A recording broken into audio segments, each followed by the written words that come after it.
All right, looks like we will be going into this. They did say good luck, have fun, so I can assume that we are going into Sky Temple. Oh, hey, look at that. Thanks, Vern. Thanks for the plug through your BattleNet. Appreciate that, bud. So on the left-hand side, we have Alaska, and on the right, we have Insomniacs. Two Division B games from the Nexus gaming series. We have a little friendly scrim here between the two. We're going into Sky Temple here. Let's see what the bans are going to be. As I was kind of talking about before, I'm thinking there's gonna be a prioritization on the global threats, and Dahaka is currently being hovered and banned out.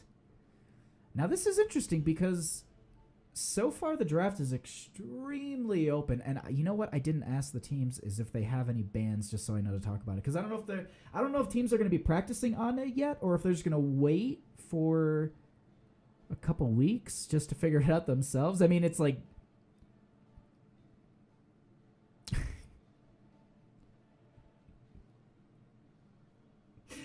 I love being able to read chat. I hate love to be. You can't see it because my body's blocking it, but well, it's my name is pronounced Monsieur Pee Touch. It's actually Taché because there's they put a little tilde at the end of the e, so it's Taché. So it's French and Polynesian. It's Kaiser. Like the roll. I'm sorry. That's what I was going to say because that's what I was associating the two. But we actually have a ban on Falstead. So they're going ahead and banning out the entire global threat here on the side of, well, actually both sides, Alaska and Insomniacs here. But Insomniacs getting the first pick. My captain totally agreed. The cast right after.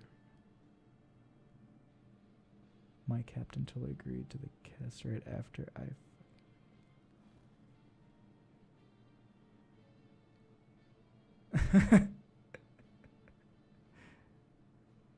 I'm so glad that you guys are this scrim. Like this is absolute. Thank you guys for putting this on, and also thank you to NGS for giving me the ability to do this, as well as the teams through NGS to even let me cast their scrims. I really appreciate it. Thank you so much to the teams, and thank you so much to NGS for letting me do this, giving me the platform to give them a platform. But Greymane being picked up here in this first slot, ETC going to be locked in right after. Now, what do we have as a follow-up?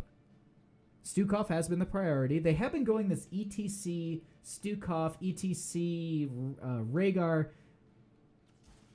There it is. They're going to go ahead and lock in that duo that they get. Now, this 2-3 slot on the side of Insomniacs, what are they going to be taking here? Do they go into the tank healer? I personally, I kind of like the Garrosh here with maybe a Stukov for zoning would be pretty good. Arya would go with it. There's the Garrosh. Uther. That's Kitty Cat Uther too. And if you don't know what I'm talking about, I hope it doesn't go away. Oh, it did. There's like two little eyes on his chest, and then the X on his well, two little eyes like up on his pecs, I guess, and there's like an X on his chest, and so it's like a little kitty cat face. Just like Alarak, it looks like the artwork for Alarak when it came out. I was just like, it's Cataract. Like he looks like a cat. But going into this band phase here, what are we going to be getting out of Alaska?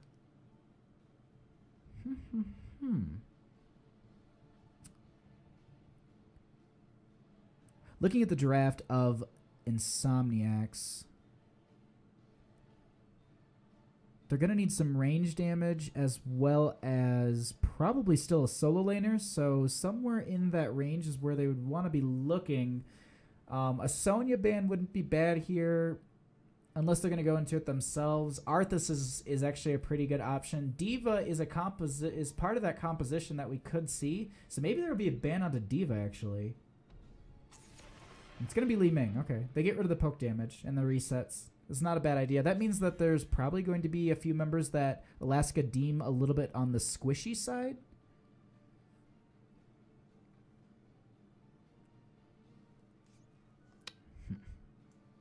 Just want to do one thing real quickly.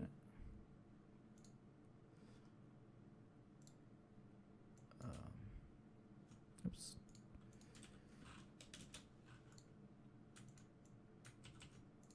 Go ahead and just update this. Oopsie.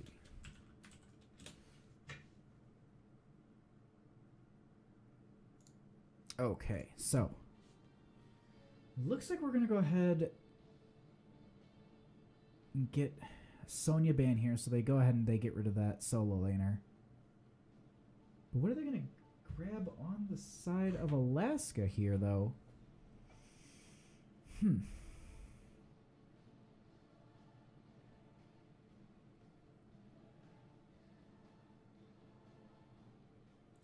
very curious what's going to be rolled into these two.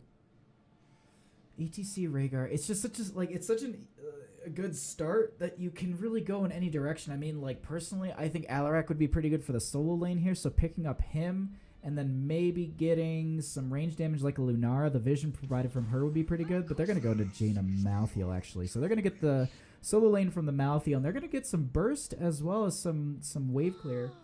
Oh, thank you so much, Crab People. Thanks for following. I really appreciate it, man. You do give the best hugs. Everyone gives the best hugs. But Malthael and Jaina here, I actually like that comp. Those two together, that's going to be interesting. The slows from Jaina, slows from Rhaegar.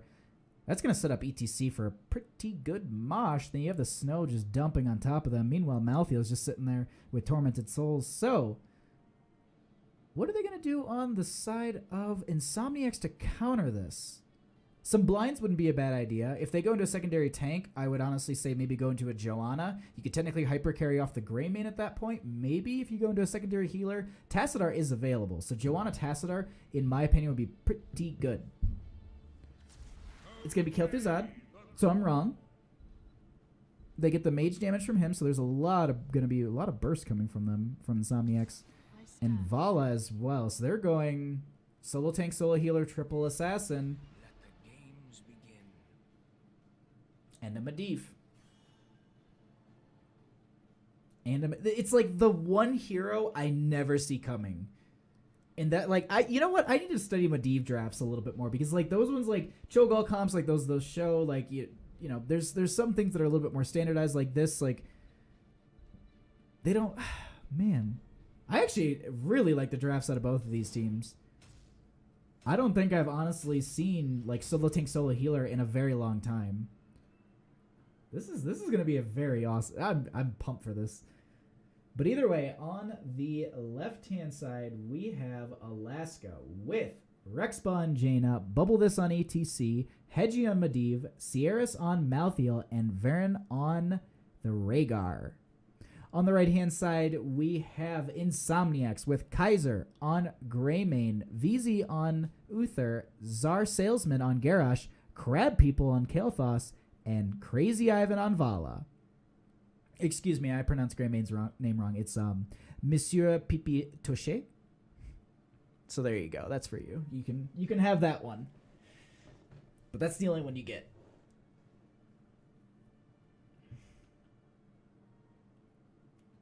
Alrighty, here we'll go ahead and just look at these first level talents.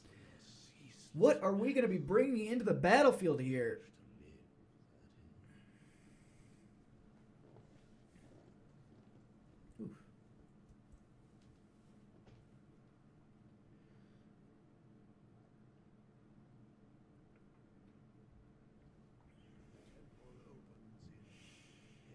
So we actually have Kel'Thuzad going into the Plague Lands. Interesting. I wonder if... I haven't played a whole lot. I've been fiddling around with him a little bit today in just AI, because I can easily just, you know, throw a bunch of damage out, but test things and take my time and no one gets angry at me.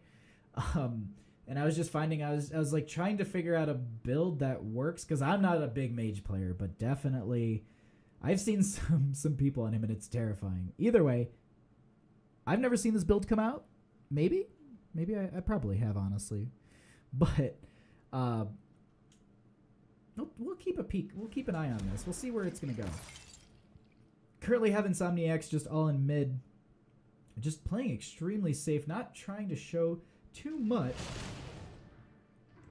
Currently have, though, in the bottom lane, we actually have Rexpa going up against Kaiser here, so he will be just kind of getting this wave clear a little bit quicker. Going to get a decent amount of poke damage out as well, and actually Rexpa will rotate back up into this mid lane, and it looks like they're just going to have Rexpa rotate down every so often. He's not showing, so they don't really know. We will have a decent vision from Hedgie.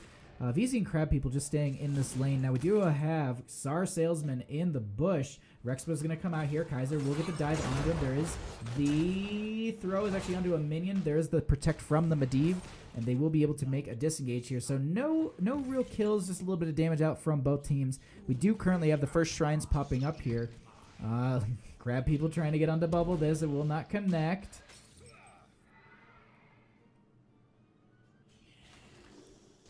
But it looks like this is just going to be an even matchup currently, and they're not really going to be going in for too much. Looks like Kael'Thuzad's currently at about 3 of his Blight stacks. We do have a portal through, and they're going to go through this bush onto a few of the members. Kael'Thuzad taking so much damage. There's the toss onto Hedgie, but Crab People's going to be the first person falling here. That's going to be the first kill of the game, actually. Zar Salesman is going to be taking a little bit of damage, but the portal is no longer there. They actually disengage from this completely. Bubble this is going to start this shrine with Malthael in the top. Sierras is going to go ahead, work this down. Crazy Ivan trying just to get a little bit of poke damage onto him. They're playing extremely safe in this top, making sure that they're not going to get knocked out too easily or anything, because there is a lot of damage that can come out from Crazy Ivan here. It looks like Sierras will be pushing up onto him a little bit, but it will not be yielding anything. Now, here's the real issue. Sierras is currently... Okay, he's going to rotate out. The rest of the team did come into play there. I believe Hedgie provided the vision for his member. Looks like they will trade this out. A few of the shots were stolen away by Sierras in the beginning of this, so it's not a full temple shooting at this top lane. But at the same time, that still is a lot of damage that will go out. And it probably will confirm the gate. Vala pushing in with this minion wave onto Sierras a little bit. Meanwhile, it looks like actually Kaiser went ahead... excuse me. Rexpa and Varen went ahead and stole away the 2 siege camps, and it looks like Kaiser now rotated into bottom to go ahead and clear that out. Rexpa falling a little bit low on mana here. Kaiser's trying to take a little bit of advantage of that damage that won't be able to come out from Rexpa.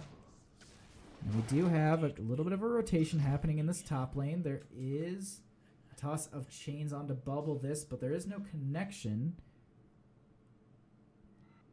In this bottom lane, though, we do have Hedgie currently scouting out the team, so they will see this. They go ahead and get the disengage. Rex was going to hearth back as well as Varen. And I apologize for that. That is going to be the top lane. Vala falling to Sierras. Now Malthael, I don't even know what I'm... Kael'Thuzad and ETC in mid lane. This matchup is just going to be extreme. It's going to be easy for Kael'Thuzad, but at the same time, Hedgie just keeping an eye on bottom lane. Garrosh clearing this bottom, taking quite a bit of time, throwing one of the giants into the tower, just being like, clear this up, please, a little bit quicker. We actually have a full Ice Lance build coming out from Rexpa. We have the Master Touch from the Medivh, cleanses out from the Rhaegar. Now, on 7's on the side of INSOMNIACS as well. They're going to go ahead and pick up a few. Actually, it looks like they're going to get the friendly toss, I believe, into the fray. Yep. They're also going to get more of the Gimneus talents. And looks like we actually have Vala going into the Creative Hunter. Interesting. Currently, though, in mid lane, there is a little bit of stacking for the Kael'Thuzad off of this ETC. In bottom lane, Hedgie will be just kind of... Looks like he's just keeping an eye on the Sar Salesman. Meanwhile, on top, though, we have this 3-man push, and it is quite strong. Now, there is the Shrine in bottom that is currently spawned. The top is going to get pushed in a little bit here from INSOMNIACS. They do have the vision, so they can rotate a little aggressively here. Now, the real question is Kael'Thuzad going to get caught out here? No, he's going to go ahead, rotate safe to his towers. Sar Salesman will still be in this lane, and it looks like Malthael will jump onto the point here and go ahead and start the channel right away. Now, the team has rotated in. Bubble This is in the bush. We do have a portal out from Hedgie. We'll have a few of the members going through a power slide out from Bubble This. They do get onto Crab People here. A bunch of damage coming out from Rexpa, and it will actually be the kill from Medivh. Kaiser jumping into a few of the backline members. Rexpa taking a little bit of damage. There's a toss on to ETC, and I believe he will be killed from that. There is a pull onto Rex, but the cleanse is out. Leyline Seal connects onto 3 of the people. The Ring of Frost connects onto 1. The Unstoppable is out from Garrosh, but we do have Sierras coming in here with the Tormented Souls, getting the first kill onto the Garrosh. He will dive forward here, and Crazy Ivan taking so much damage via Easy as well, and they get the triple kill, and this, I'm assuming, is a boss call. And they don't have enough members to rotate down here in time, as well as the fact that the damage is going to be... They have 10s as well, so they really can't... They can't get in on this too easily. Now, this will be the boss pushing into the bottom lane. It does have the keep front gate, so they can, delay it out. And it's a 6-minute boss, so it's not the most powerful thing on Earth. Garrosh is going to be rotating in here. Zar Salesman just zoning, or actually just checking this out. Medivh will get the vision here, so they do notice that none of the members are trying to sneak in. And this boss will be stacked up with these giants, pushing on to the bridge here. And as well, I believe the mid fort was picked up by Rexpa in mid lane? Do think so. Currently, though, they do have the Siege Giants just on the bridge. Hedgie just providing decent vision for his team, making sure that if they do go in on this, they can make sure that they know where the enemy team is. Zar Salesman trying to get a little bit of vision himself, but that is 10s for them also. We actually have... I cannot think of the name. It's not Warlord's Challenge. What is it? We actually have the throw, but it did not. It was actually anti-synergized. There is a huge protect and cleanse onto Bubble This. There is the slow. And it looks... Okay, Bubble This will get pulled once again. The protect is there. There is the chain. It does not connect. There is a portal through onto a few of the members. Hedgie taking quite a bit of damage. Able to use protect on himself. Leyline Seal's out, but it anti-synergizes with the Ring of Frost, unfortunately. But there's a huge mosh onto 3 or 4 of the members here. We currently have Zar Salesman and VZ left. They will get killed as well, and that is going to be a 5-man wipe. And I believe I misspoke there. I think that was a 5-man mosh. I'm going to have to check the video, but it looks like they're going to go ahead and rotate into this bottom lane currently. Push this up. There are no shots on the tower. Now, Kel'Thuzad is already back. Vala is as well with the Greymane, so they might be able to burn down a little bit of this keep, but I don't expect them to get the whole thing. Kel'Thuzad will get the pull in and the combo onto Bubble This, but he will be countered right away by the protect from Hedgie. And actually, that's interesting. Medivh? I guess Medivh just hard counters Kel'Thuzad, realistically. He also hard counters Garrosh, too. Because if you portal in after someone gets tossed, that is just completely mitigated. So, we'll see. This is interesting. We do have the camp currently being picked up on the side of Insomniacs here. This will push up into the top lane. It will give them a little bit of relief up there, but at the same time, the camp for Alaska is being picked up, and that will be pushing up as well as these shrines are active. So they go ahead and they rotate up here. They are about a level and a half away from their 13, so they're going to need to kind of play safe here. About a 3-ish level difference, a little bit less. It's like 2.5 either way. But we actually currently have Zar Salesman getting caught out by a few of the members here. Kel'Thuzad does pull Bubble This away, but Zar Salesman will be dying here. Bubble This taking an extreme amount of damage. Kaiser diving in, trying to get that final kill, but unfortunately, this might be his undoing. There's a D-shield out from VZ onto Kaiser. Leyline Seals onto 2 of the members. VZ taking so much damage, but there's a huge Ring of Frost onto 3 of the members, and that is going to be all 3 of them dying. And we do have Kaiser currently getting slowed by Rexpa and these ice shots. Sierras will get the final little kind of dash forward there, and that is going to be the 5-man wipe, and they're going to go ahead and collect this tower and push up a little bit further. Looks like they're going to rotate the Jaina and the ETC into the bottom here. Now Zar Salesman able to just kind of get up, and he will utilize his it's Decimate. I knew it was a D town. It's something with D. Either way, they do grab the mid lane shrine here, but with most of the members back, do they go for... No, they're not even going to try and invade this. Hedgie does scout out this camp being picked up. They currently aren't able to rotate on it, so they go ahead and pick it up on the side of INSOMNIACS. Now Kaiser will go ahead and clear out this lane. The one thing that they're doing that I really like here is they're kind of posturing in the lane, pushing it back, not letting it go too far up. Those catapults, they don't want to deal with those, as well as they're keeping their Vala. I don't know why I said Jaina. Their Vala in mid lane and having her kind of clear up a lot of that and just work towards 13s, get a little bit closer to the even talent tier. They're just going to have to play on the back foot of this game, and they're doing that really passively and extremely smart on the side of INSOMNIACS. They're not giving up too much. They're utilizing their Garrosh as kind of a ward. If they see a couple members, they know to kind of stay away from that direction. Looks like Kel'Thuzad will be rotating down. They actually get the pull and combo onto Hedgie, but the protect status will keep him safe. The cleanse was also there from Varen, making sure that he gets out of those chains and he doesn't get comboed. Now we actually have ETC. Bubble This is hiding in the bush. Crazy Ivan will get power slid on. There's a huge amount of damage going out, and that will be Jaina confirming the kill onto him as well. We currently have a few of the members going through this portal to toss us out, but there's a huge leyline seal onto 4 of the members. There's the Ring of Frost right underneath it. It does connect. There's a mosh pit on top of that as well. We do have Crab People and Czar Salesman trying to get out, but that will be Malthael getting the kill onto both of them, I believe, through the poison. And now they're going to go ahead and rotate onto this boss, and it looks like they will try and stack this up with the minions in bottom and maybe go for a core. The core rush, I don't think they would have been able to achieve it. The death timers are a little bit too low in my opinion, so I definitely like this boss call. It's just creating a lot of pressure. They're making sure that they're not rotating out and potentially taking too much damage. I absolutely love that invisible horse. I saw Rex, but I was just like, why is Jaina floating across the level there? No, she has the invisible horse. And I was using it before, and that's exactly what my buddy said to me. He's just like, why are you floating across the map? Oh, invisible horse. It's absolutely wonderful. But they go ahead, and they're actually going to posture up onto this keep. There will be a couple more blight stats for Crab People. We do have one more Master Touch for Medivh. It looks like he will finish that as well. The boss is currently onto the core. Malthael taking quite a bit of damage. They are starting to fall a little bit low on the side of INSOMNIACS. Czar Salesman just trying to play safe underneath his keep. He isn't able to get away because of the fact that there was the whirlwind pushing him away from the team. And that will be the kill onto the Garrosh. They currently are sliding onto a few of the members here. And looks like we have a Ring of Frost out onto a few of the leyline seals there as well. Currently have the core falling, and that will be GG's, the first game going over to Alaska.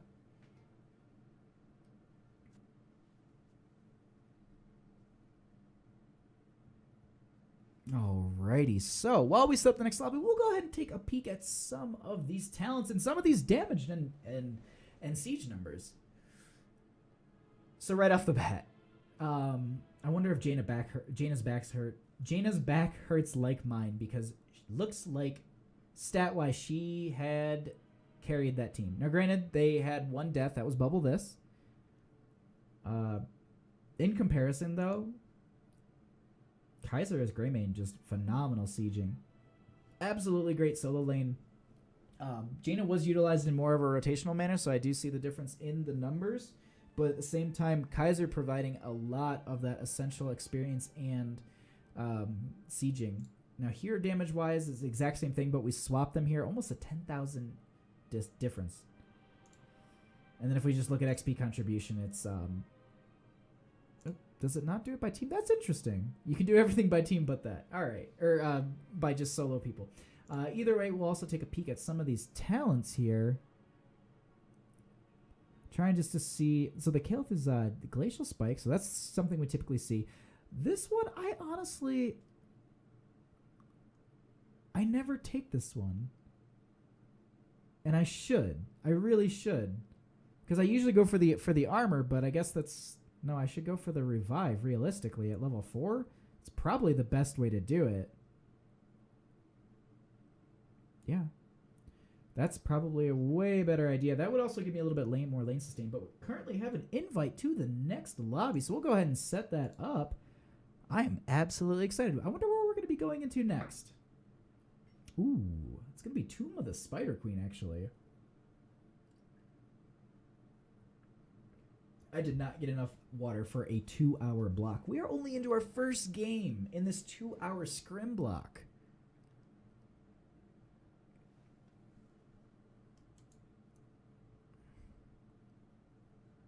Ooh, yeah, that's a good idea, Murda. Definitely check it out. But either way, let's see. All right, we have most of the team loaded in. We just got to get one more person in here, and we'll be going into our next map. I kind of just bit my tongue on that one. That was weird. Ouchies. All right. Looks like everyone's here. I'll let everyone know that I am ready as well.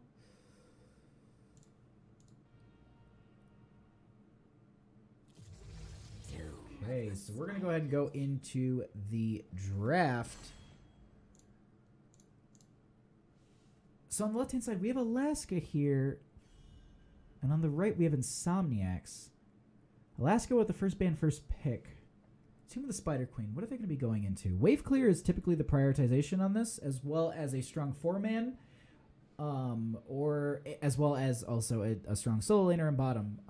Sometimes we see rotations between top and mid, but those can be kind of slow down quite quickly because of the fact that it's just difficult to consistently make those rotations unless it's a practiced element within your team. I would suggest it. Outside of that, I personally wouldn't. I mean, there's a lot of synergy that goes with it. There's definitely a lot of draft elements that go into it as well. So you always want to make sure that you are trying to pick those up.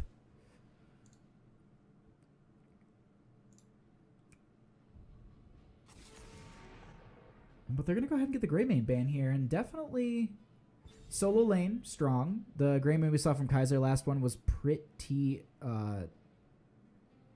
strong as well. No, I like that. That's not only is just Greymane's great on this map, but it's also in so many ways, in my opinion, a nice respect ban. Kaiser definitely doing a lot of work in that last game on the Greymane, so definitely a good ban in the start here. Now the question is, what are they going to be banning out here? Do they try and ban out the ETC? That was quite a nuisance. Do they ban out the Jaina? No, they're going to ban out Medivh. So does that mean they're going to go for a Garrosh Kael'Thuzad again? Because it honestly, if it wasn't for the protect from Medivh, I think a lot of those fights would have gone completely different. First pick ETC once again off of Alaska. Hey Murda, how you doing? Welcome to the party. Oh, it's already just a sad Medivh in chat. That is all that is warranted out of that ban.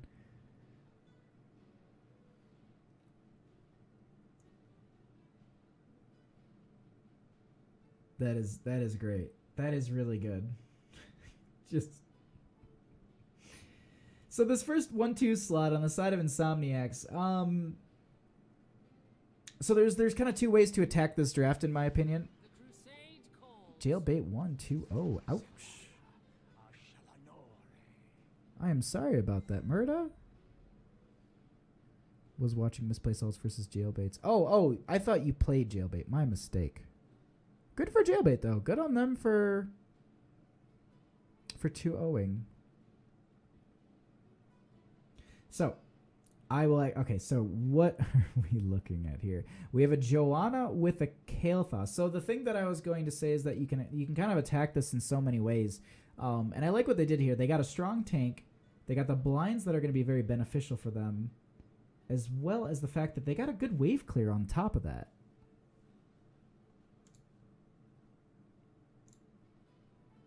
Oh, wow. Okay. Sorry, I'm just, there's like 500 things happening at once. A little bit of, like backstory, like secret stuff. A lot of messages coming up from Tespa, so just trying to make sure that I stay on top of all of those. Oh.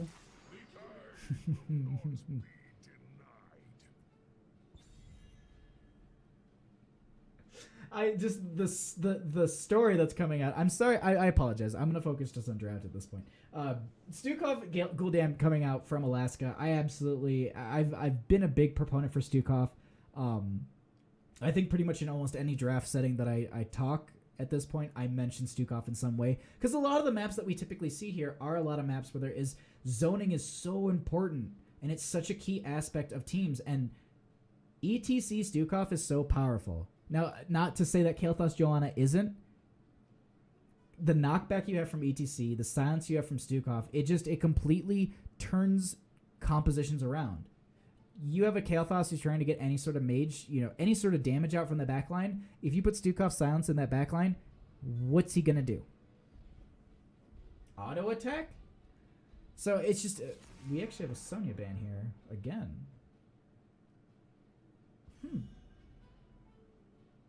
Interesting. But either way, like, it's just the composition of those two is just really strong, and then you also just have the mosh on top of that, and if silence, you can make it difficult for people to get knocked out of it, and if they do come out of it, then they are silenced if they, if it's right underneath them. They have no disengage if it's something like a Falstad or a Falling Sword like Joanna or any sort of ice block that you can get with some of the mages, not specifically Kael'thas. We actually have a Rhaegar ban though, which I like because of the fact that they're gonna limit the healer pool here and make sure that Insomniacs doesn't kind of get a nice chain heal hero. But at the same time, there are a lot of other options. They still have Vala, and the Ariel is still a combination they can run. Then they can kind of flex on that solo lane with their last pick. Actually, I really like that. Dahaka being still available here too. Zagara being available also. Alarak is pretty powerful in this map. There's a lot of options these teams can go into. And so that's the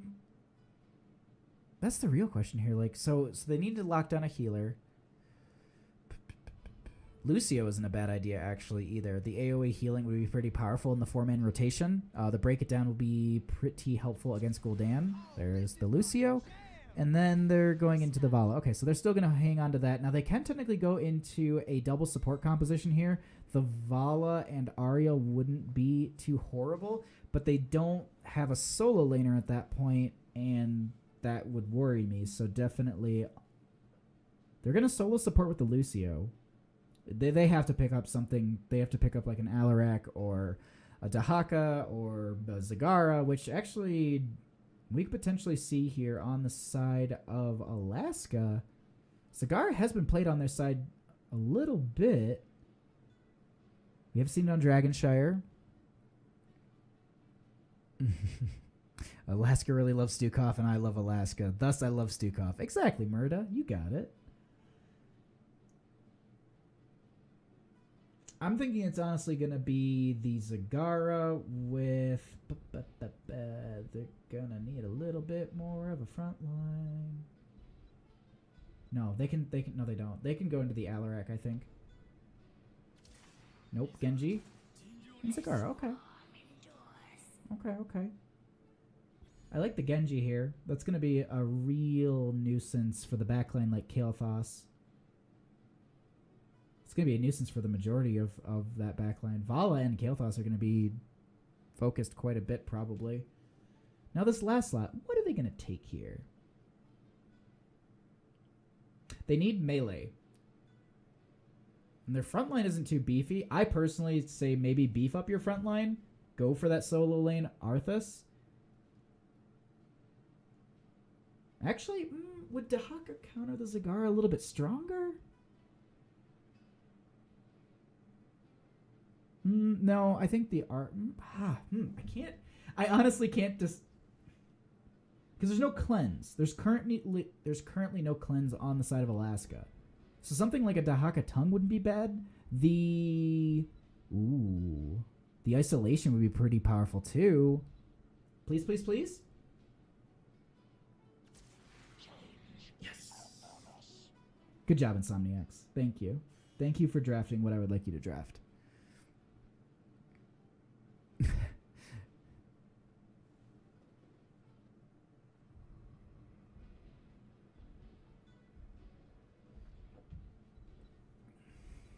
This is going to be a pretty good matchup, honestly. I like the rotation.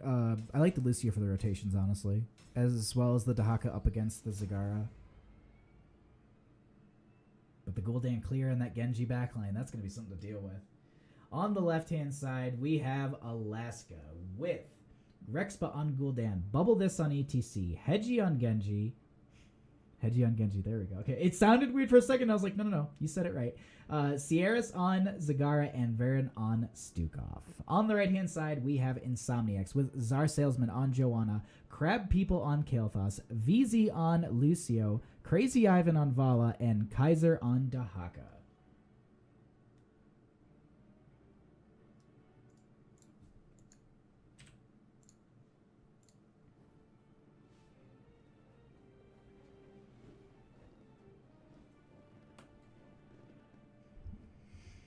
All right, as we go into this game, let's take a peek at some of these level 1 talents.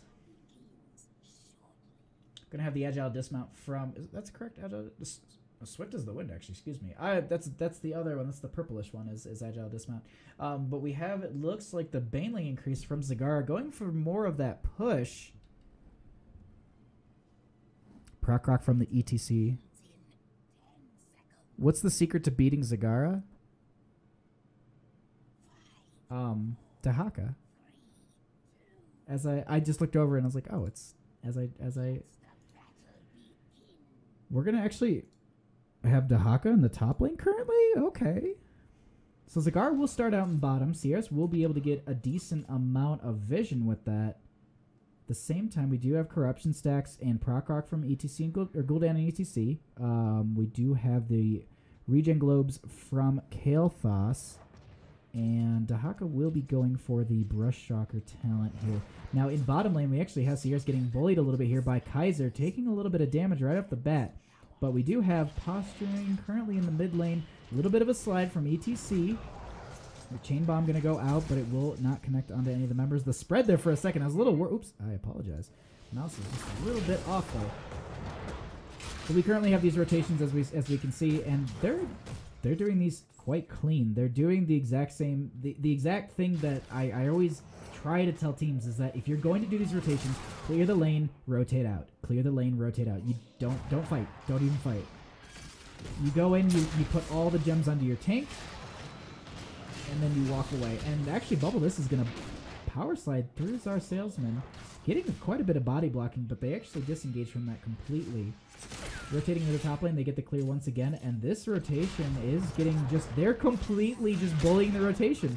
They're ignoring some of the soak, sorta, and just bullying these teams as they rotate between top and mid. And this is an interesting strategy here. Rexpa and Varen have just been kind of staying up towards the top.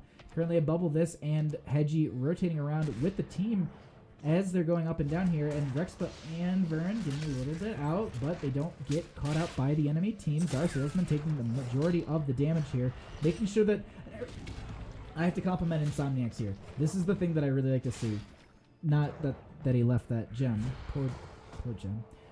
But the fact that they're putting the majority of the gems onto the hero that doesn't die the easiest, and that's a really smart thing. Plus, that enables them to literally just have one person turn in while the rest of the team can zone or fight. It's a strong strategy. Now, you do need to coordinate this with your team, and it is something that you have to discuss and plan for. At this point, we do have a little bit of a turn from Vern. I think I said Vern. I meant Varen. My apologies. And currently, just one thing I want to note really quickly. I was going to say that the Dahaka is going to give some problem in bottom lane, but currently we have VZ and Crazy Ivan rotating down into Kaiser. Sierras will back off right away seeing these members, and they get down here and they start to clear out the creep. And so this is the reason I was kind of talking about Zagara, because the moment she has too much creep, that's when she becomes way too powerful. Just the no respect, like the creep's going and he just puts down more. This rotation, though, is, as we saw that the rest of the team, majority of the team was in bottom there, we actually have a rotation onto a few of the members, power slide from Bubble This onto Czar Salesman, but this is the one issue with having all your gems on one person. Kael'thas will walk out. We'll get 20 out of the 23 that were dropped. So, actually, they only lose like 2 realistically. But that was close. That was really close. I was a little bit worried. I was worried about that for a little bit. I was like, are they about to just lose the majority of their gems? Rexpa getting quite a few stacks off of this mid lane. Now in bottom, we currently have Kaiser taking a bunch of damage from Sierras. And the one thing that is difficult with this is that Sierras has the Medusa Blades. So it's the spread damage that that Zagara now has is going to make it so much easier for her to go ahead and get those turn-ins as quickly as, or not turn-ins, that wave clears as quickly as possible. Now we do have a rotation down from Crazy Ivan, and it looks like they scouted it out because they did have all this creep out. They do see as Crazy Ivan's coming in, but Sierras will play that back line a little bit safe here. Grab people with the majority of the gems at this point, and they do have 56 on the side of INSOMNIACS. Now the question is, when are they going to attempt to turn in? Bubble Disc has rotated down. We'll be helping out Sierras a little bit here, making sure the creep does stay up before they clear it out too quickly. Sevens have been achieved on the side of Alaska. Looks like they're going to go ahead and also get the first Web Weaver phase here. Bubble Disc taking a little bit of damage from the team as it rotates onto him, but he will have the knockback as well as, I believe he power slid out of that as well. Do have a pull onto Hedgie here. Rexpa will be hiding in the bush. Czar Salesman out a little bit far from his team. Going to be able to rotate safe though without a problem. And I just took away the talents as they got sevens. And once again, actually, interesting. Hatred stats. Creed of the Hunter for Vala. We'll see how those play out as the game progresses. Now, Czar Salesman getting zoned out by the Stukov. And this is exactly what I'm talking about. This right here. You can't defend against this push currently because you have Stukov's silence. You don't want to walk through it because you don't want to sit there and do, if you do get caught out, you don't have any sort of Iron Skin. And the Web Weaver doing quite a bit of damage. Now, there will be a power slide from Bubble Disc. Crab people will be falling here. The majority of the gems are out, and I think they also got picked up. They might have lost a couple, but Hedgie will dive in on VZ, trying to get that damage out. 70 health. He actually will die from the poison from Ghoul. Damn, he did not pump it up in time. And they're going to go ahead and confirm this fort. And in bottom, the Web Weavers will do the same. So that leaves top.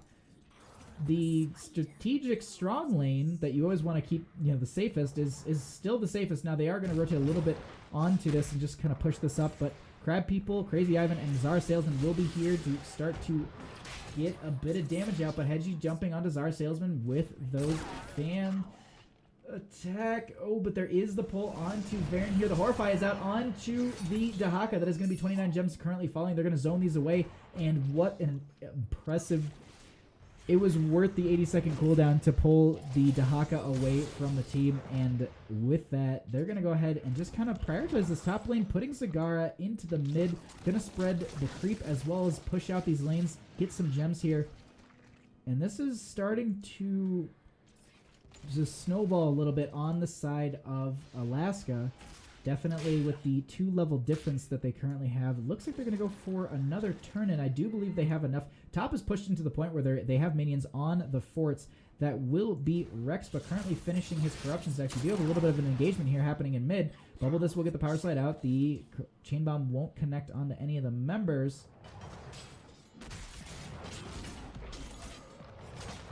But at this point, they're going to go ahead and clear out this mid lane. Top will get pushed back a little bit. Bottom is going to get pushed out by Kaiser. But mid lane seems to be the focus of Alaska at this point. Czar Salesman with 46 gems will get slid on. Knockback is going to be there just to push him away from his own team. There's the corruption stacks from the Gul'dan. He did complete those, so you do see them coming back and forth there. And this is going to be a Web Weaver at about 7 minutes. Now Genji diving onto Crab People here. Potentially going to get the kill. There is the dash forward. There is the corruption. And Kael'thas will be falling here. Crab People are going to be dying. Excuse me. Czar Salesman falling a little bit low. He does have well to tap here. He does also get healed up by the Lucio. We'll go back up to full. There is a bit of corruption out from Rex, but is a little bit low on mana. We'll have to go ahead and have to heal himself up there. Stealing health, but also funneling from the minion wave. But it looks like they're going to push on to mid at this point. Bubble Disc taking quite a bit of damage. No, he actually will be fine. They get the Phoenix out at this point. They're going to go ahead, disengage though, and that's going to be the Phoenix sort of wasted. They do actually get the shield out onto a few of the members. There is the break it down from the Lucio. The Dahaka will come to the backline. The tongue does, I believe, does not connect onto anyone. The flailing swipe is actually going to zone Dahaka away, but there is the isolation onto the Stukov. As I said, they don't have a cleanse for this, so they're going to have to kind of deal with it. Like Stukov will be just sticking around with his team. And they're gonna get the Fell Flame out onto the Kael'thas as well, and that is going to be a 3-man kill. It looks like they're gonna push onto this keep a little bit harder. And the other thing I want to note here is that INSOMNIACS, they didn't get their gems turned in either, so they lost all those gems and they don't have a turn in. Now, 13s have been achieved on the side of Alaska, so they're going to go ahead, and it looks like they will clear out the top lane with the Genji and rotate their team into this boss, utilizing the Zagara creep as a very good tool to make sure that they see as people are rotating. Now, they are going to have these walls up, so they do have this vision provided so they can see the creep that it's over here, as well as that there are people rotating around. They also get the shield glare out, but unfortunately they don't have 13, so this could potentially be very risky. Now, there is no Horrify up for 10 seconds. They potentially do know this. The boss is going to go ahead and get captured by Bubble this, and now we are going to see if they're going to start to turn this on them. They dash forward with the Hedgie. Genji is going to dash forward, get a little bit of damage out. Bubble this is actually going to start to zone a little bit of the members out. The Phoenix does go out, but unfortunately it does not hit much of the members. Bubble is taking a little bit of damage, but it's going to be fine. Procrack will be finished for him. Sierra, so we'll be rotating in with the team at this point, putting a little bit more creep down, making sure that they start to push out this lane. Zara Salesman just kind of interrupting them for a few seconds here. The knockback from the ETC will push him back. Zara Salesman taking quite a bit of damage, having to tap the well here. You do have a few of the abilities available here for a couple of the members. Reign of Vengeance is also up. Currently have Lucio finishing his questing talent here, so he will get a little bit more advantage from that extra range, but our Salesman's going... The Horrify doesn't connect because of the Iron Skin, but it does pull Kaiser away. They do get the kill onto him, and this is going to be the keep currently getting knocked down, and they will go ahead and pull back at this point with 2 keeps knocked down, and they are about halfway to turn in. Now, at the same time, INSOMNIACS are going to try and push out the lanes as best as they can. Make sure that they just play safe here. They don't want to lane too far forward and potentially get feed any more experience to the to Alaska. At the same time, Alaska, there is not much for them to do. They have a couple camps up on the map, but they don't have enough for a turn in. They can't push too far up in the lanes because they don't want to get caught out of position. And so at this point, they can either force a fight or just kind of lane safe and work towards getting another Web Weaver turn in. And it looks like that's what they're going to do. They're going to work towards their 16s, look for another Web Weaver turn in. And this is going to buy a decent amount of time for INSOMNIACS to close the level gap a little bit more. They're going to get this mid lane pushed out, as well as they're going to rotate probably into their bottom with Kaiser. And he'll go ahead, and it looks like he'll clear out that bottom lane without a problem. Now, it looks like Alaska is going to be rotating into mid here, trying to... I don't know if they're going to be picking a fight or if they're just going to go for the clear, and it looks like that's going to be it exactly. They're just looking for the clear, and a lot of these lanes are kind of self-pushing. Top has all those catapults stacking up, so they're not going to need to worry about that too much. But mid lane does have the catapults, but it is being cleared out quite efficiently from INSOMNIACS. Now, there is a little bit of a chase here. They go ahead and take a full disengage.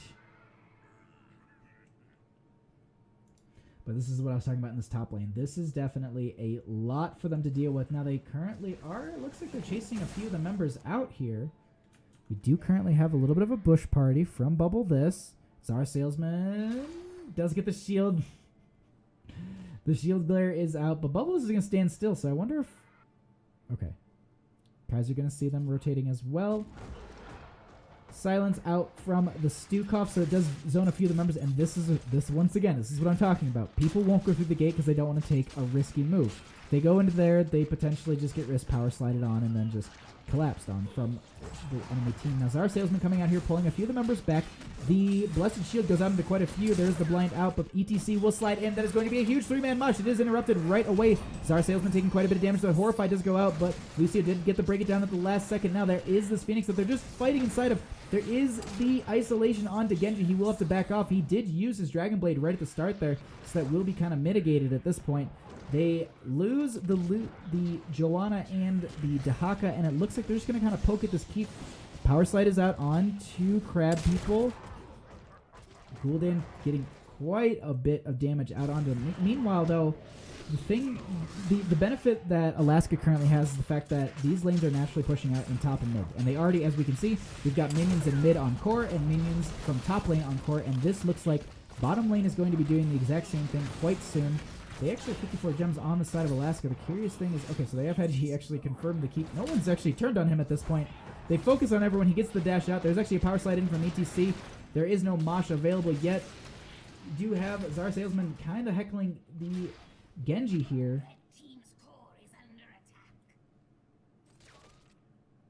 And with that, we do have those 3 catapults from top lane pushing in quite hard here. Now, boss is up in 14 seconds. We are going to have, it looks like, close to a turn-in. I think they're going to be like 1 or 2 short, if I'm not mistaken. Yeah, they're going to be 2 short. And the unfortunate thing for them is they don't have any minion waves they can pick up, so they're going to have to play this kind of safe. Now, boss is up. They haven't been on map in quite some time. So the real question is, do they take the risk and potentially go for the engagement sub 16? They actually have Genji currently going into the bottom lane, or into mid it looks like. They're going to try and go for the turn-in. Is there going to be enough poke from Hedgie here? Dash through the double dash. They don't get the turn-in. They only get 7 at this point. The rest of the team will rotate in from the boss. There is a huge power slide in. They actually get the Kael'thas in that mosh pit. There will be the cancel from the Vala, but she will be falling as well. Zar Salesman taking quite a bit of damage. We currently have Hedgie chasing down Kaiser here.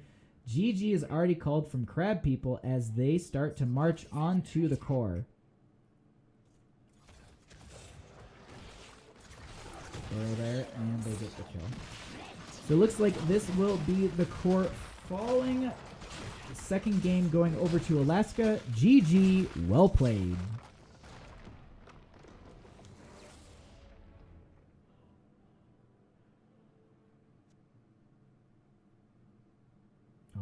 Okay, so take a quick peek at some of these numbers and get the next lobby set up here.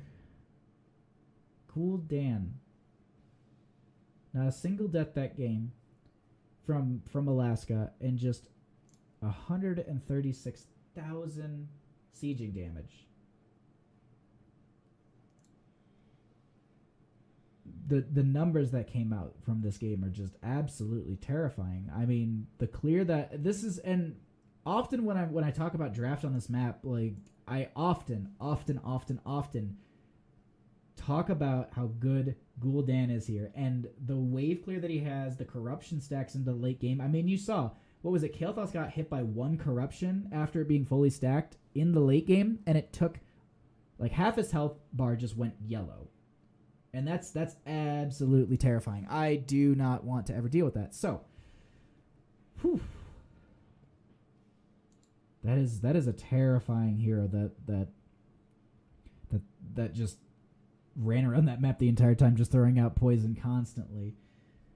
We do have not too much of a different build from a few of these members. I'm just trying to kind of skim through to see if there's anything that points.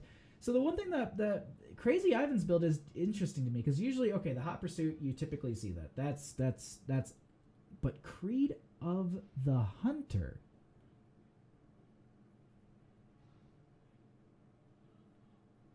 I mean, it's 10% more. Well, we'll see. But we got the invite for the next game, so we're gonna go ahead and get in that lobby. I don't like to show any of the background stuff. We get all like fancy over here.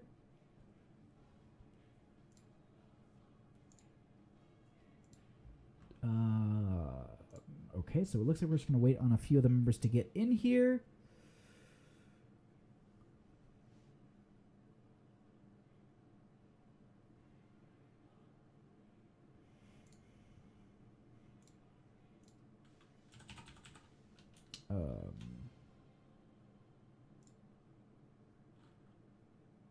Looks like everybody is in here. They just need to set the drafters up, and then we'll be going into game number 3. Let me just go ahead and update my little assets here.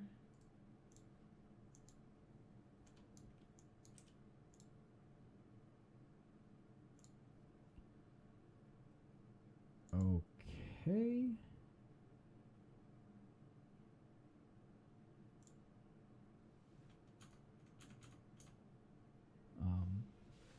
Let me just see.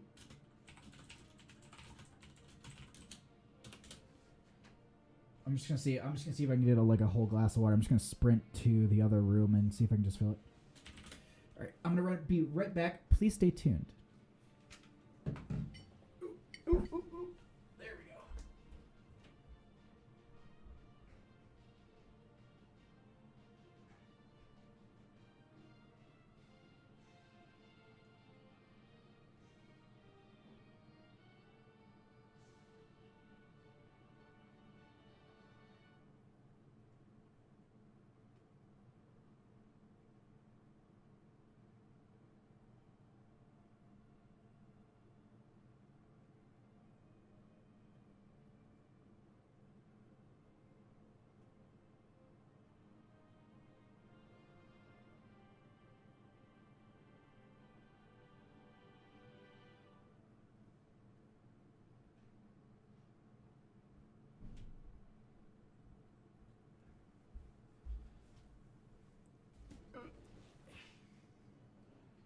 All right, we are back.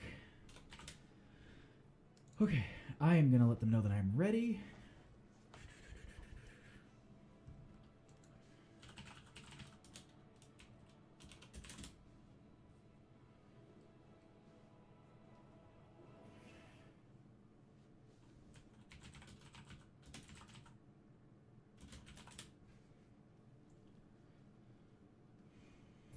Oh. I told them that I was ready, and they pushed the button. I was like, oh, wait, I should be set to ref. So now you can see. This is what I bitch and moan about. Look how beautiful it is down here. I'm in my little nice like hovel corner. But this is the thing. I can't now unpause the game. I can't also see the in-game chat. So if anyone has like an administrative issue, I can't see it. Like, I harp on this constantly, but like the Blizzard observer gets no love. Like there are a lot of things that I was talking to someone about it today. Like we were talking about like engine. Like I always bring up the Blizzard engine. I'm like it's just a Frankenstein StarCraft 2 engine. Like please like invest the money. And I know it takes so much time, but please. But it's not gonna happen either way. What was it? My friend was actually saying yesterday, we were playing Haunted Minds, and he was just like, man, I'm bummed that we don't go to BlizzCon this year. I'm like, next year we will. He's like, no, I'm bummed we don't get to go to BlizzCon this year, so we can hold up a sign that says right-click into Minds. And I'm like, oh my god, yes. Like, the biggest gripe that I have is that you can't pan over the Minds and right-click. Because actually, I saw in, it was actually one of those, like, WTF moment videos, like someone actually, it was like some sort of weird interaction with like a pyro bomb or something. That was a quick first pick onto Diablo. On Towers of Doom, Diablo makes sense. Either way. But basically, actually, on Haunted Minds, as I learned, the maps aren't actually like stacked in a three-dimensional like vertical up and down. They're actually stacked side by side. So when you go into the mines, you're actually not going down on the map. You're actually just going... Like, you're not going on the Z-axis. You're just going through the XY axis still, which is... It's really interesting. Also, we are dropping a crazy amount of frames. Internet? Webs? Oh, it's all good. Okay. We just had a little bit of a rough patch there, but we should be good. Okay, we'll talk about draft. We're done joking around about Haunted Minds. So, we have Greymane Rhaegar on the side of Alaska, and we have Diablo on the side of Insomniacs. Now, on Towers of Doom, I really like the Diablo here because of the fact that he does have... It's one of those maps that lend into the fight me over this point. So I wouldn't be too surprised to see some sort of priority on a Chroma here. If not... I mean, there's a potential for Cho'Gall regardless. I do like the first ban from Insomniacs onto that ETC. Definitely taking note, and from the first game being like, we don't want to deal with that anymore. Actually, the first two games. Ooh, wow, these are some really bad spikes. I'm going to go ahead and shut Discord down really quick, because that's going to help give us a little bit more. Okay, phew. For some reason, the Blizzard update agent sits in the background, too. There's a lot of weird stuff that sits in the background, but we went ahead and just closed out Discord. That should give us a little bit of a boost there. We're actually going to have the Uther Lunara running together here. I like this.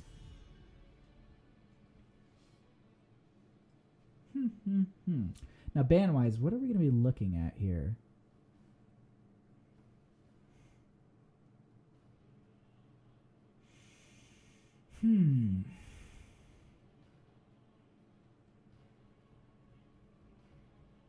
Composition of Insomniacs would lead me to believe that you would... They're going to need some melee. They also need a solo laner and a global threat. But they're going to go ahead and take that out. And that's actually interesting to me that they're not going to take the Dahaka for themselves. And I wonder who they're going to be prioritizing for that solo lane. Because Dahaka has typically been like a staple up there, and if you have the first, ban for that phase, obviously you get the first pick. So,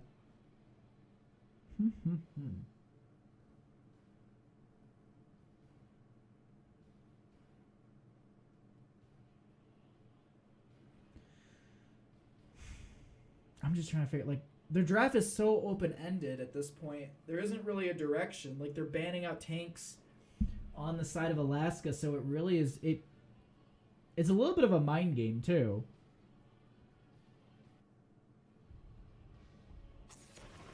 It's going to be the Anubrak ban. So they don't want... So that means that they're probably going to be going into the solo Uther. Or solo tank, solo healer here.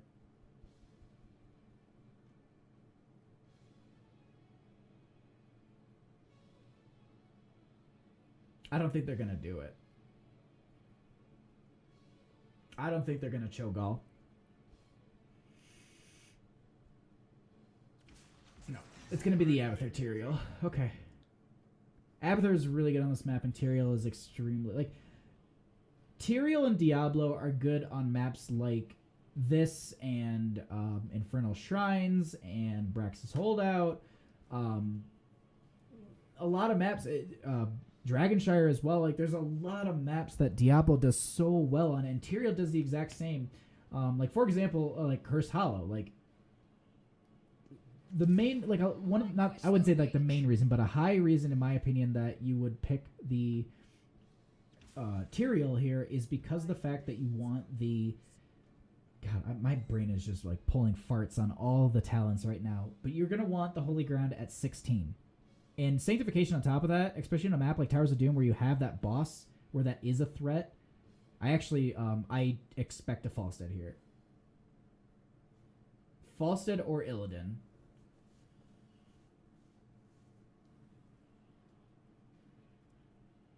Because a Falstead duplicate would be way more...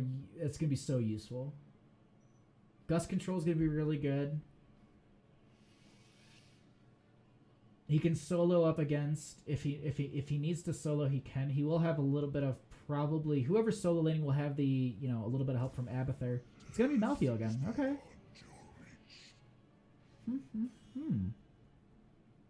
That's interesting. I do love an Abathur pick, though. So we're going to go into our swap phase here. Luckily, I was quick enough to grab water, so we can actually make it through the next game or two. We are at about 8:30 here. The scrim block goes until about 9, so we'll see. It's up to the teams if they're going to want to go for a fourth game. Potentially our last, but we are going into Towers of Doom. On the left-hand side, up 2 games, we have Alaska with Rexbot Greymane, Bubble This on Tyrael, Hedgie on Abathur, Sierras on Malthael, and Varen on Rhaegar. On the right-hand side, we have Insomniacs with Czar Salesman on Diablo, Kaiser on Sonya, VZ on Uther, Crab People on Jaina, and Crazy Ivan on Lunara. Yeah, Murder, no, that's exactly the video. It's so weird, like... I don't know, but like that's the one thing that like we always joke about, that is like we're always just like we would go to BlizzCon, hold up a sign that says right click into mines, like just please give me that. Either way, we are gonna get loaded into this game here. Let's take a quick peek at somebody's level 1 talents now.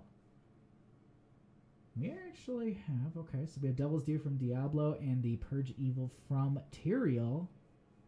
Do we have anything that's out of the ordinary? Icelance build probably from the Jaina. W build from the Uther here. 10 seconds.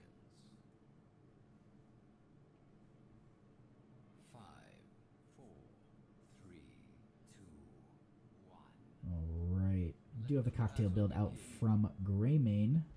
Sony will take that war paint as well. And we have the nature's perspective from Lunara. Looks like Pale Horse. No, that's not Pale Horse. Fear the Reaper.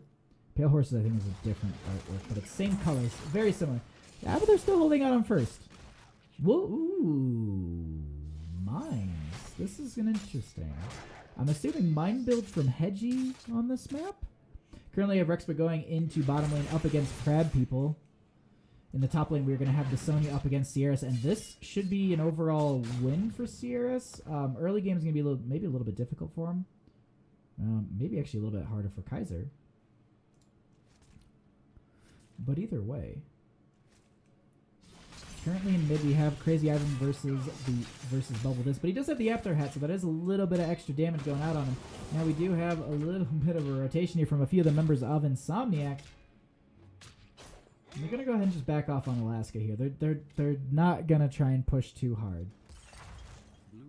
And they actually, I apologize. I missed this completely, but this is what I was talking about. Sierra should actually win over this lane because of the fact that he does have that percentile health. Percentile damage dealing, as well as he gets some healing back from the people, as you just saw. He was just clearing out that wave and just got back up to full health. So going up against the Sonya is definitely in his favor. Now, we currently actually have Tyrael pushing in Crazy Ivan, but we also have to note that he did have the hat for, I believe, the majority of that, as well as these, as I like to call them, the Aperture choo-choo trains going down the lane. But the Locust will be providing a much needed. We have the Abathur. He's currently going to go ahead and channel that one. Now we do in the bottom lane have quite the engagement happening. Varen actually in this bush. We actually have Crab People trying to focus down Rex, but he actually dives onto him. Varen going to stop VZ from getting the channel. Looks like Abathur went ahead and got the first one, so that put Malthael. I wish I could go ahead and take a peek at that one, but I apologize in that top lane. I'm just curious what's going to be happening down here, because we do have Rexpa into this backline. They are chasing a few of the members. We actually have Sonya falling up in top to the Malthael. Now this is a 2v3. Actually, well, they have the Abathur hat too. So they're actually going to go ahead and steal this over. Varen will go ahead and channel this, and that is going to be all three altars going over to Alaska here. INSOMNIACS taking all 12 points of damage. Now Abathur is currently slapping the lane. And we do have Lunara. Crazy Ivan's just going to be pushing this up a little bit further. Playing safe by the gates here. That's a ballsy Abathur move. Like I'll do like the every so often show myself by gate, but I'm never that aggressive with my Abathur play. That is quite ballsy. Now just gonna throw up the numbers here just really quickly. So hey Rag, if you hold up the sign for me while you're there, I will be absolutely in love with you. Just TM Bahamut Gaming Brandon artwork. I can't remember what his full name is, I'm sorry. But Czar Salesman taking quite a bit of damage here. He will actually be falling to Rexpa. Crab People taking a bit himself, but Rexpa will disengage, get the cocktail through the gate. Now in top lane, we do have quite a bit of damage going out from a few of these members. That will be... Ooh, we actually have... Sierras was going for a potential flank there. Does not look like they chose to go for it in the end. Now Abathur has rotated into that mid lane. Currently have Rexpa and Varen going ahead and grabbing this camp. This will be pushing into this bottom lane, and there typically is a strong priority on this lane. Top lane is currently getting pushed out by Bubble Disc. Meanwhile, Malthael, Sierras is going to go ahead and confirm that camp. Do have 7s achieved on the side of Alaska. Now we do have a little bit of engagement, though. Some of the members rotating down here. We should see... I'm assuming we're going to see the Abathur probably popping up into the top lane to get the lane soak, but actually currently we do have the Sonya. Kaiser taking so much damage, and he will be falling. Now at the same time, they do have 2 members currently rotating in from mid. And looks like they will be getting here in time. No one is actually on the point just yet. 7s have been achieved as well for INSOMNIACS. So they're going to go ahead. Crab People will go ahead and start channeling this. Varen will get the... Actually, they get the interrupt, and they actually get the first channel. That's going to be going over for Alaska. Now they are going to start chasing a few of the members here. Crab People trying to get a lot of damage out. Taking quite a bit himself. They're able to keep Crab People alive. Boss is also up. Just got to note that on the same point. I'm going to go ahead and pull this down really quickly. They are coming back into this, but Bubble, this is going to go ahead and confirm the kill onto Jaina. Our salesman trying to get kill onto Malthael. The flip is there, but he will be killed. Bubble, this is going to die to the tower. Going to get a little bit of damage onto that minion wave, but that is going to be another set of shots going over to Alaska. Now, 10s are quite close for them. It is 20 to 40 currently. We have this camp being picked up by the trio over here, so they're going to probably rotate with this. No, it looks like Malthael will be going up for the soak into mid, I do believe. Oops, I just did that. I did that again. I apologize. Talent is available. We do have 10s. I hit the 1 key instead of control 1. That's on me. We do have a little bit of a bush party here. Does our salesman scout it out? It looks like they're going to play safe. They're going to rotate up into the top lane with the Jaina at least, just to get that clear after they're getting quite a bit of push out at this point. We do have Sanctification. Or wait, is that? That's Sanctification, isn't it? Yes. I was like, wait, that's not Judgment. No, Judgment's the dashing type looking one. We actually have Evolve Monstrosity from the Abathur. Go for the Throat from Greymane.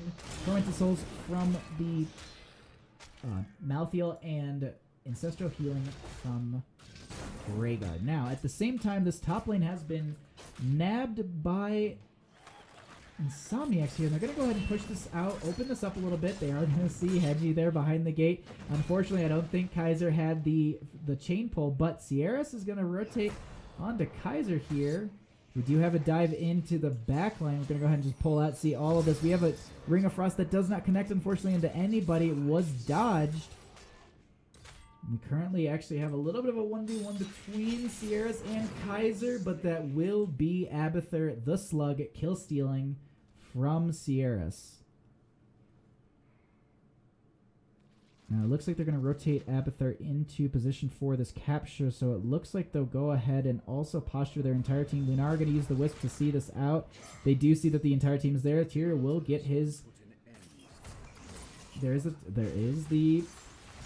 Ooh, Varen actually gets the channel. The D-Shield does go out on to Jaina here, but the Tormented Souls is doing so much damage to Zar Sailman. He's got 100 health. He will die to the damage over time. That will be both towers going over, and that is going to be a total of 10 points taken away from INSOMNIACS core. Now with Diablo Dead, they rotate onto this boss. They put Abathur into mid, and they go ahead and start to push up that lane. Now Lunar will rotate down here, get a little bit of poison onto the lane, clear this out a little bit, but it looks like they have made the boss call. But unfortunately, they are not here in time. They also had this... They actually didn't have Sanctification. I thought they did for a second there. They also still have the Evolve Monstrosity from the Abathur. Excuse me. I called it Evolve Monstrosity. Ultimate Evolution. Evolve Monstrosity is not the talent that you would take.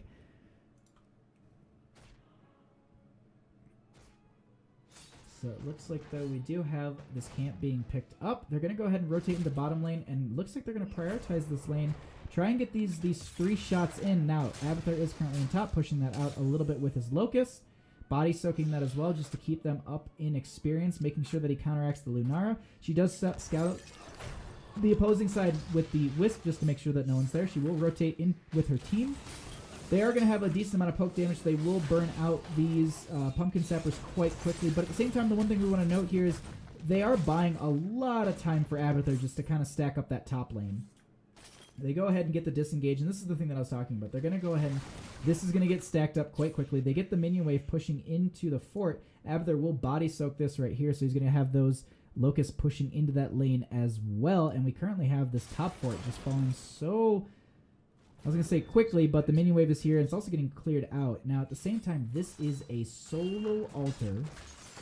Looks like they will go in for a flank here. There's the Ring of Frost onto it through the members. It does connect. There's a root. Ancestral Healing does go out. Malthael is taking a little bit of damage with the pet.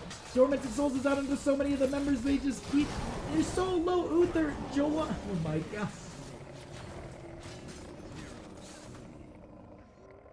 I have no idea what that noise is, but they... I can't even then that fight. I don't know what happened. Like, everyone's health bar was so low, but the chain heals from Varen were just... They're just way too much? I don't know. That was... Everyone's health was so low, I blinked for 1 second just to catch my breath and just like, just to literally blink, and it was 3 people were just dead right away. Now, at the same time, this altar did get captured, so this will put the enemy core at 1 for Alaska. Insomniacs have 1 core health left, so at this point, they're going to want to try and set up a lot of defense. Their bottom lane is opened up currently because they did get this bell tower, and it did just convert, so they can put the damage onto it. But at the same time, so they are rotating the Sonya down into this. She will be a little bit late. Leap is almost available.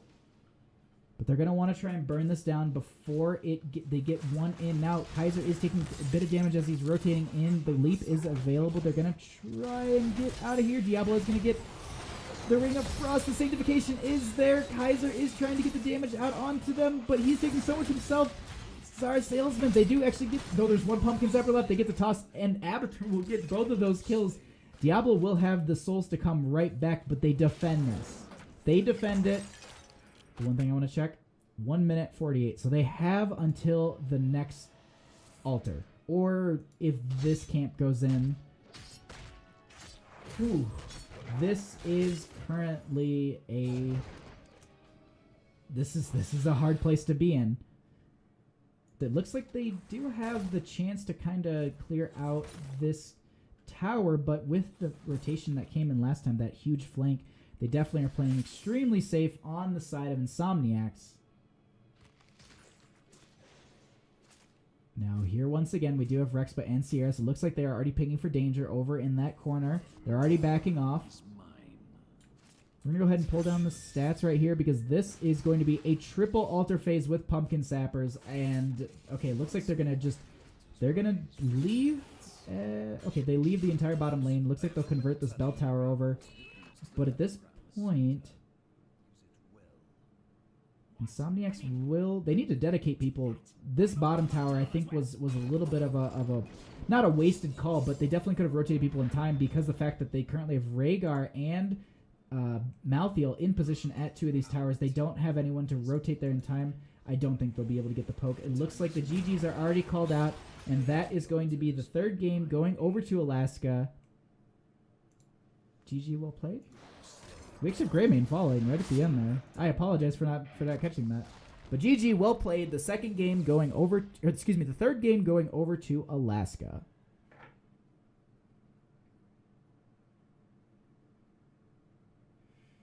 All right, we're going to take a peek at some of these talents, and we're just going to see what the teams want to do here. So, we do have 2 deaths this time. They didn't go ahead and get their 0 score game. We do have the hero damage that was out. And Malthael just the Tormented Souls, and I need to go back and watch that. That was insane to me. I honestly, like, if I was playing Malthael in that situation, I would have hit my ultimate, and then I would have ran in there and just like mashed W and just been like, someone heal me, and I probably would have died right away. But the team synergy that they have on the side of Alaska to come out of that fight, absolutely just phenomenal play from them. Now on the side of Insomniacs, they put up some hell of a fight these games. Now the question is, are we going to go into a 4th game?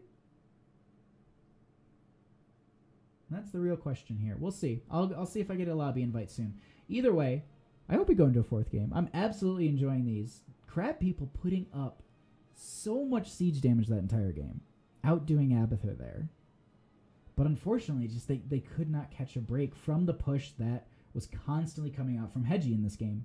The wave clear that was from Rexpa as well as Malthael. I mean, the Malthael pick was extremely strong here, and it really counteracted that Sonya. And we saw that lane constantly went over to Malthael. I think there was like two engagements where I think Sonya died in the lane because it's just the solo laning, just overall the burst from Abathur or something. But it looks like we actually have one more game coming at you, so we'll go ahead, set this up. And this is going to be our last game of the evening.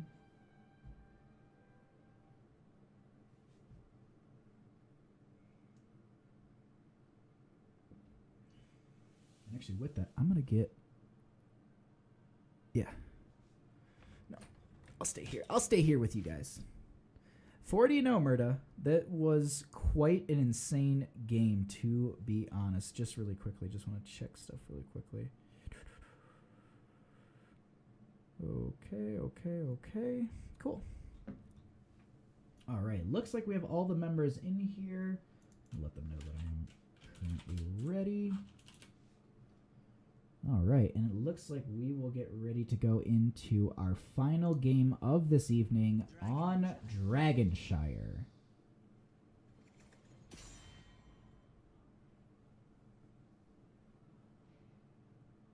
Now, what are we going to be getting on this map? Now, there is a prioritization on that Dahaka. Because the fact that he can right away, not even considering it, just a flat-out ban on ETC. But what do they ban on the side of Alaska? Insomniacs on the right, Alaska on the left.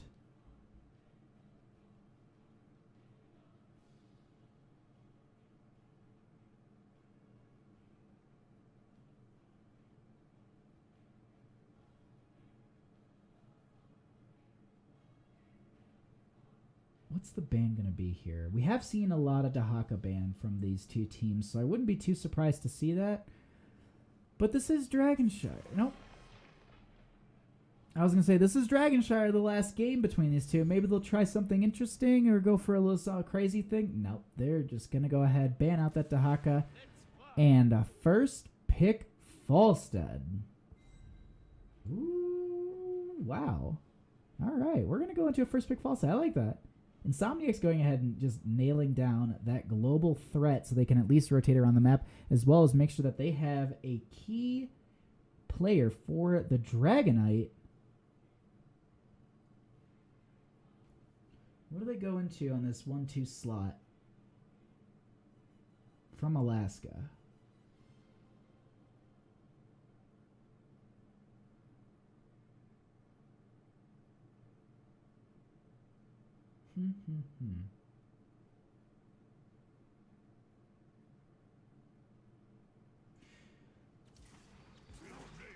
I was just about to say they've gone tank healer. What are they gonna go? Okay, so they're gonna go into the.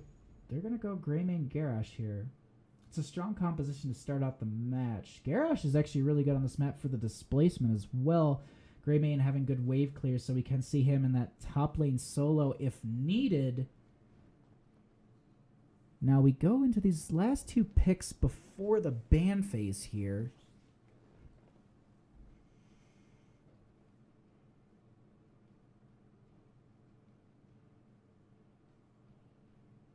What are they going to be taking in this situation?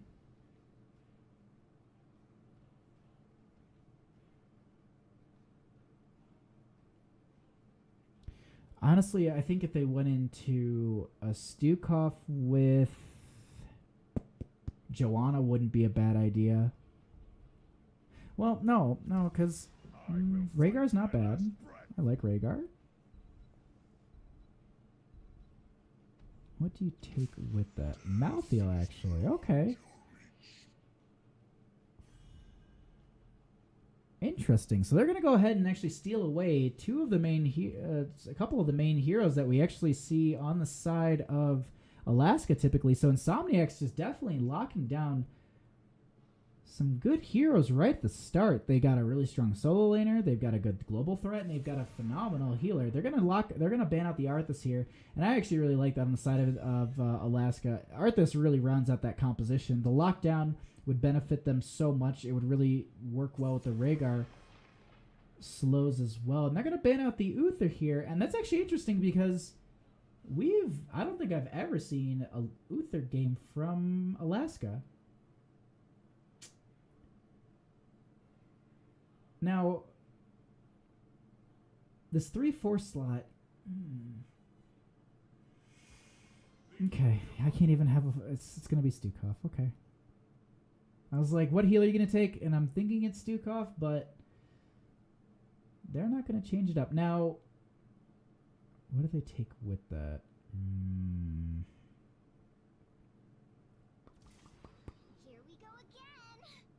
I was like going through all the crazy options in my head. I'm like, what about Lost Vikings? And they're just like, how about Chromie? It's like, Yeah, that actually, like, it's crazy. It's like it's like the Master Disguise. It's crazy enough it just might work. And well, she does work. I mean, it's not really that crazy because it's we have seen, and this is the thing. This is the point that I've made throughout the games tonight is that on a map like this where you have to be on these shrines, it puts a target for Chromie, and I absolutely like that as the pickup here because it definitely locks a few of the members in. It's just the rotate, like the moment you see that the dragon's blast or dragons, I am drawing a complete blank. Her W. When that goes out, you typically see it go up, and then you want to run away. But the thing is, it kind of locks you because like usually they'll aim for. Oh, hello, Alarak. Usually they'll aim for the exit points. That way you can, nail them as they're leaving and potentially get that kill. So that's the one thing I was saying about it locking people into these shrines a little bit. Now, Diablo Alarak, Displacement City. This is an interesting draft from Insomniacs. The Alarak I really like for the solo. They have a lot of really good they have almost a solo laner per lane.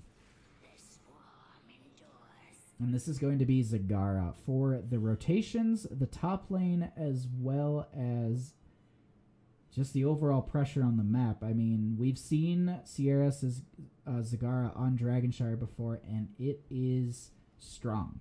I mean, we saw it on Tomb of the Spider Queen, and it was strong there as well. So, and I was like, yeah, the Dahaka will counteract the Zagara. I guess not that game. Now, granted, Dahaka did get a little bit of a nerf to his W, I believe, so it's a little bit different, but still, it's not crazy, nerfed into the ground. But either way, on the left-hand side, we have Alaska with Rexpa on Greymane, Bubble This on Garrosh, Hedgie on Chromie, Sierras on Zagara, and Varen on Stukov. On the right-hand side, we have Insomniacs with Czar Salesman on Diablo, Crab People on Falstead, VZ on Rhaegar, Crazy Ivan on Malthael, and Kaiser on Alarak.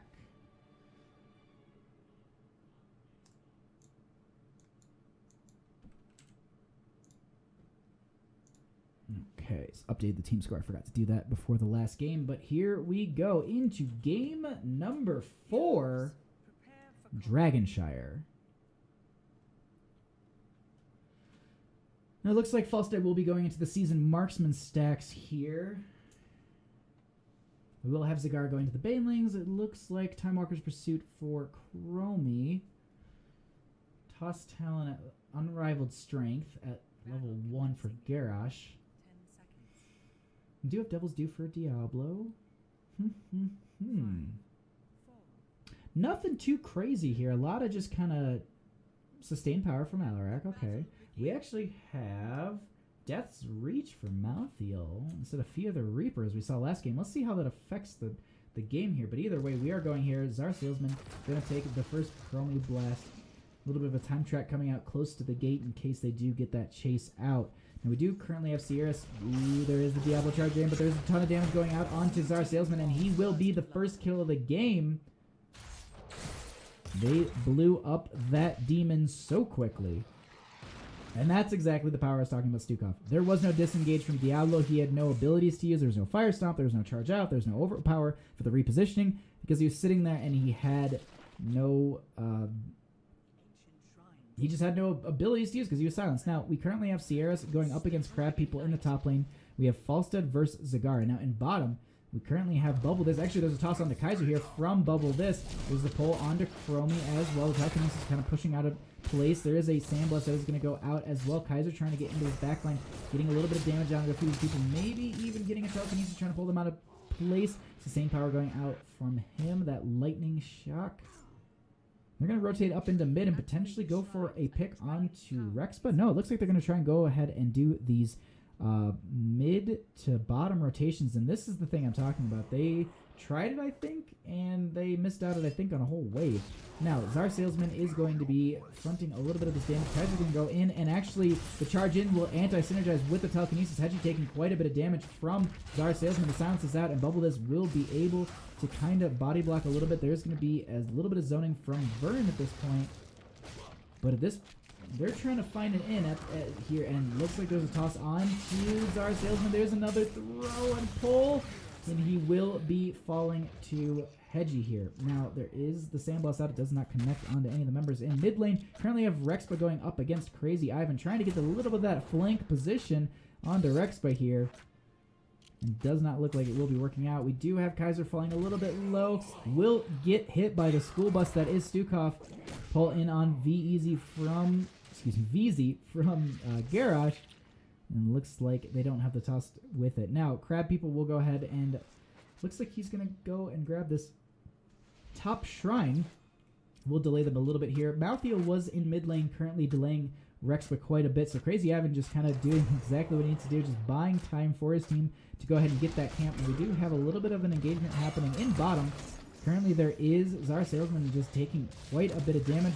VZ taking a little bit near this gate, and that's exactly what I was talking about, getting locked into some of these shrines. If you go through this, this bush here, Chromie will focus, the exit point. Now there is Sears did get the top one held over. Bubble this getting flipped over by Czar Salesman. The silence did go out from Kaiser. They will just get the full disengage.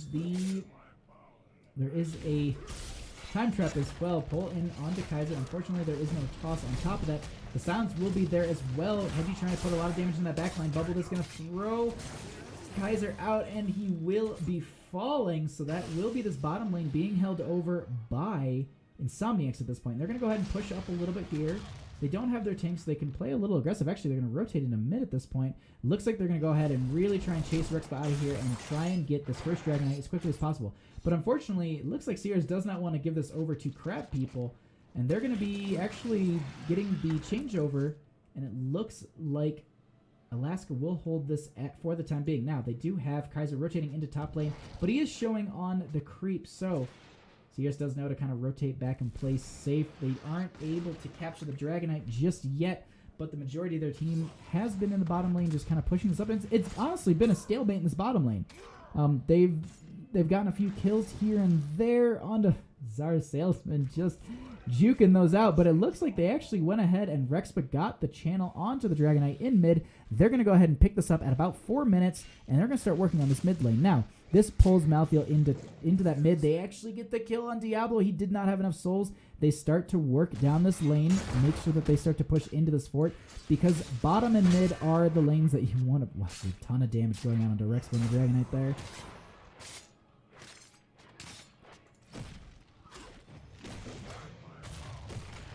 And it looks like at this point they're going to go ahead and open up the bottom lane. We do have Crazy Ivan going down here, trying to get a little bit of poke out onto a few of the members.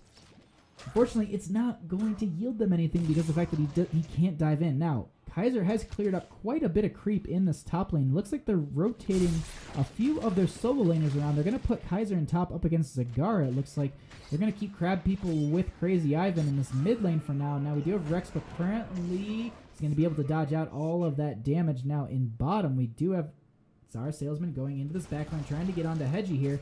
Is going to get zoned out by Varen, but he did use the lurking arm for that, and he will get flipped over. There's a ton of damage coming out. Varen is actually going to get tossed by his friend Bubble this. Crab People is going to come in here. He's actually going to toss Crab People out and just repositioning however he wants people, and Garrosh will get the disengage. Hedgie's just going to go ahead and try and get a little damage onto Czar Salesman. He actually does get the flip and body block onto Hedgie here. Will start to fall a little bit low, and they will get the kill onto Chromie.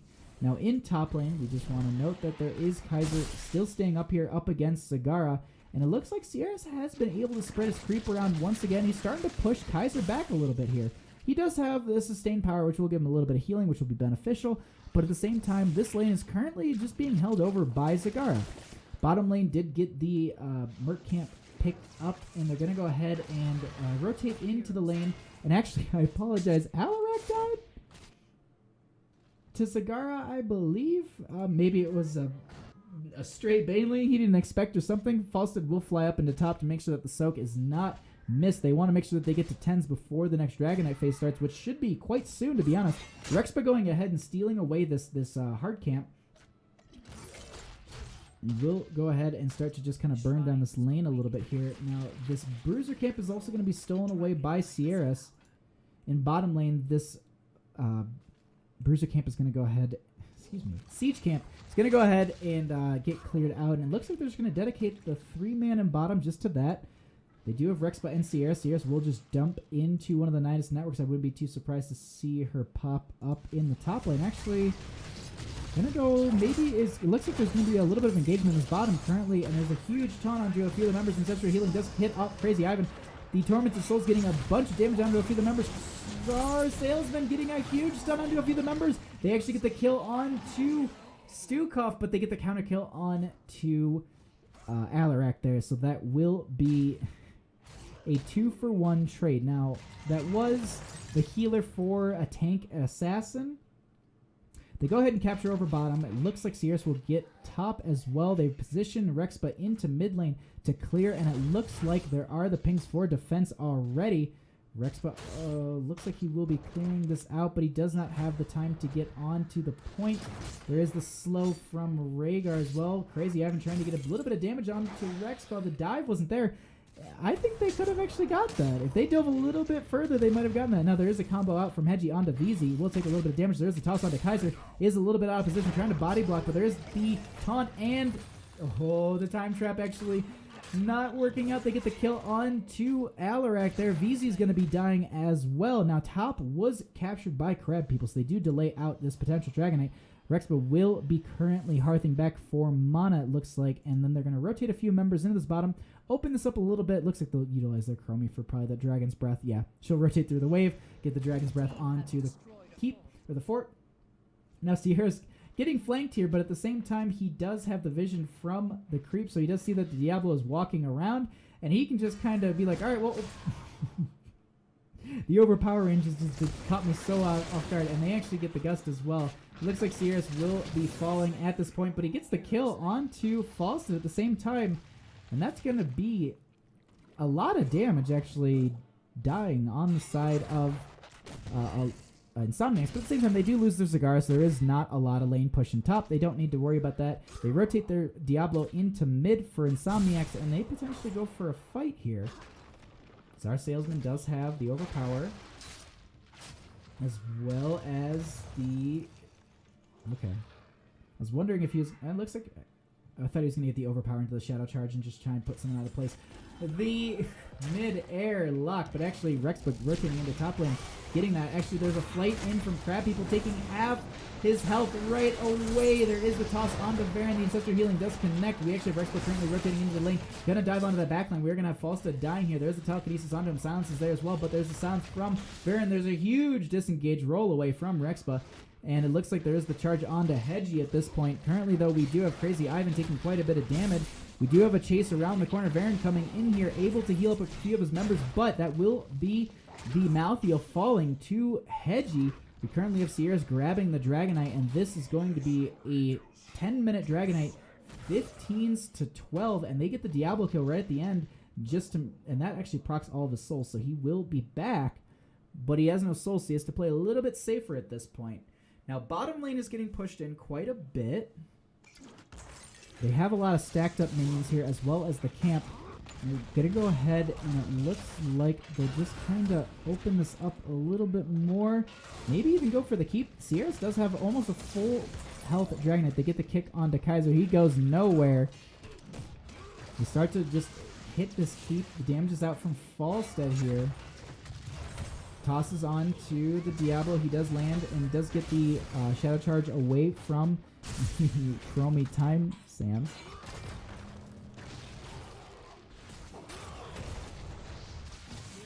We do actually have the Falstad flying there, and I believe that was just from the Chromie Sandblast. That does confirm the finish of hers. There will be the kill onto Diablo as well. And that will be the keep currently falling. And the question is, do they march onto the core with us? Get the pull on and the taunt onto the Malthael. He does get thrown over. That is the Tormented Souls out. Ancestral Healing does connect onto Crazy Ivan. He's getting so much value from this. Unfortunately, he is not able to kill anyone. Roll from Rexpa. It does not get the kill with the cocktail.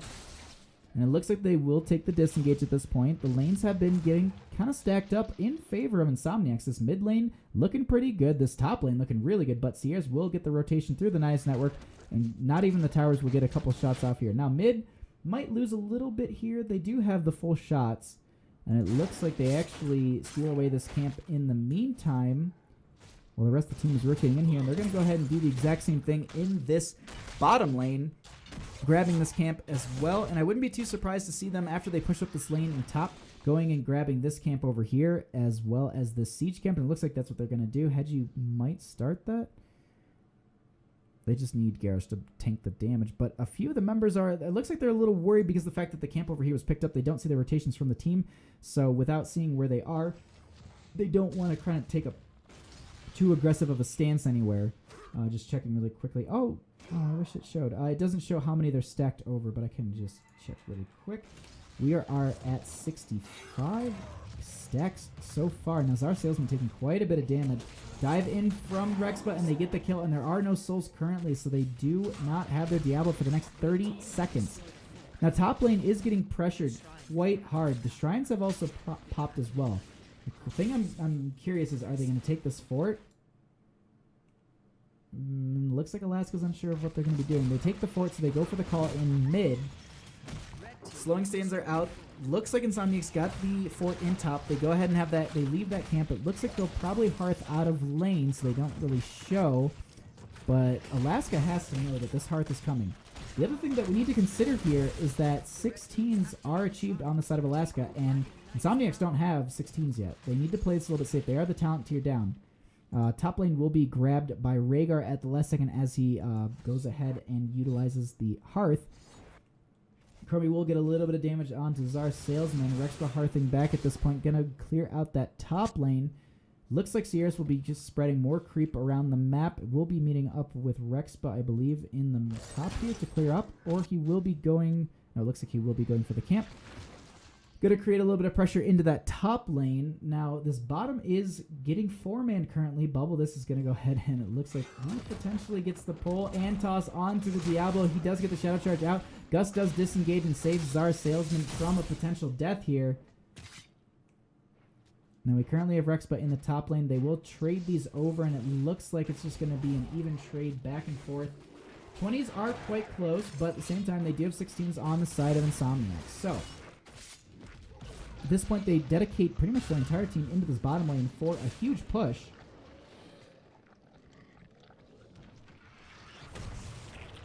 But it doesn't look like they're going to be able to yield anything from it.